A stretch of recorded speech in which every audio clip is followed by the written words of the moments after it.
Warning, there will be a single jump scare at the start of this video. Beyond that, there will be no more jump scares for the rest of the video. Viewer discretion is advised. Oh, I don't know what to do! Am I okay? I'm gonna die! Oh, I'm not gonna die.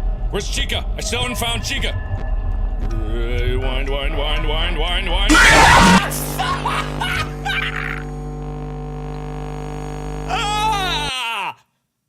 Ah! Ah! Scott Cawthon is one of the most influential and important video game developers of the current day and age. This isn't clickbait, this isn't a joke where I only double speak halfway through the speech to backpedal on this claim, this isn't satire or sarcasm to blast Scott Cawthon in any shape or form. I truly believe that Scott Cawthon is one of the best and most influential video game developers of the current day and age. What do I mean by this? Do I mean his games are set pieces that should be looked at by inspiring video game developers to build on? No. Do I mean that his games perfectly nail the concept of fear that people enjoy embracing to help either conquer their phobias or get their hearts pumping? No. Are his games good for YouTubers to feed off emotions and allow people to rake in views with their reactions? Yes, but that's besides the point. I personally feel as video games, the FNAF series isn't all that amazing. The narrative and the work one must go through to get into the story behind it all is something to behold, and though I long since stopped watching, Game Theory's dissection of the series is a good and interesting look into the lore, but his games, kind of lackluster. The original Five Nights at Freddy's game only had 3 functions. Simply 3. There were multiple kinds of these functions, but when all things were said and done, there were simply these 3 functions. There was look outside the door with lights, close the doors, which somehow demanded electricity because that's how doors worked apparently, and look at the cameras. Five Nights at Freddy's 2 only added 2 new functions, with put on the mask to trick the animatronics and wind the music box to stop the puppet. Each game did add new and varying gameplay while also adding to the story, some games going off the rails with their entries and going into entirely different genres, with one of these games being a straight turn-based RPG. But if we're being honest, as far as games go, there's a little more going on with these games than say like Papers, Please. It's all busy work in an attempt to win rather than actual legitimate gameplay. This isn't a bad thing per se, and people have all the right to enjoy them for what they are, but as far as gameplay, actual gameplay, there isn't a lot going on there. If I don't respect the gameplay or lack thereof, why to make the prior statements about Scott? Well, because what it took to get there. What you may or may not know about Scott Cawthon is that the Five Nights at Freddy's series wasn't his first game. Scott Cawthon has been working in the video game industry for over 16 years now, and a lot of his games you've likely never heard of. RPG Max, Dank Knight, and one of the most important titles in all this, Chipper & Sons Lumber Company.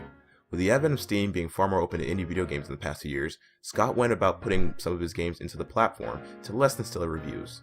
It isn't hard to look around and find videos panning how horrible the games looked, how creepy the animations of the design seemed, and how shocking the faces on these characters were. And that doesn't even begin to look at the lackluster gameplay that those games had as well. Making a career out of something is hard. After working for so long to create something, not just video games but anything, and being told it sucks hurts. Working in an industry of any kind for so long and both not getting any recognition, and worse, being told your work is bad is a hard blow for anyone to take. Most people after working for so long and not hitting that kind of success either quit and move on, with others taking the backlash and throwing it back instead. There are a myriad of other indie video game developers who have been told negative things about their games and responded less than maturely, from deleting negative comments, full-blown legal demands and hoping to sue the commentators, racial and homophobic slurs being used to attack people, and worst of all, outright death threats. Some indie developers do not take negativity with grace. So after 12 years of working in the industry, his games finally being noticed only to be told they suck and are scary, as well as not making any real progress, Scott thought about quitting. But what Scott did is what I personally believe elevates him to such a degree and pedestal that I personally put him on. He used the negativity to create something. Whether or not you like the Five Nights at Freddy's series, you can't deny at this point what it's become. You can't deny the worldwide success it has garnished, you can't deny it was through his own hard work, taking all that negative criticism, rolling with it, and branching into something.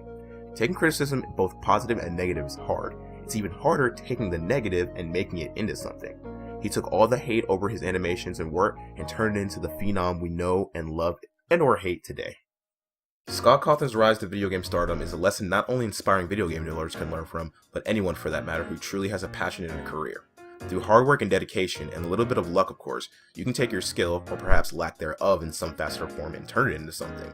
It takes multiple years, shit tons of hate, and a lot of general BS, but if you're willing to put in the work, roll with the punches, and strive on no matter what, your goal is within your reach. You shouldn't take your lack of current success as a failing.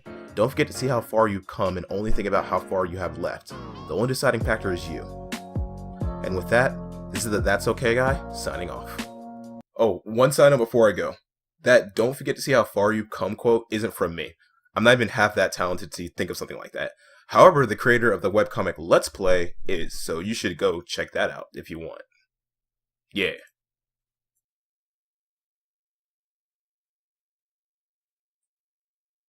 Why are you still here? I told you there's no more jump scares. Go away. Jesus.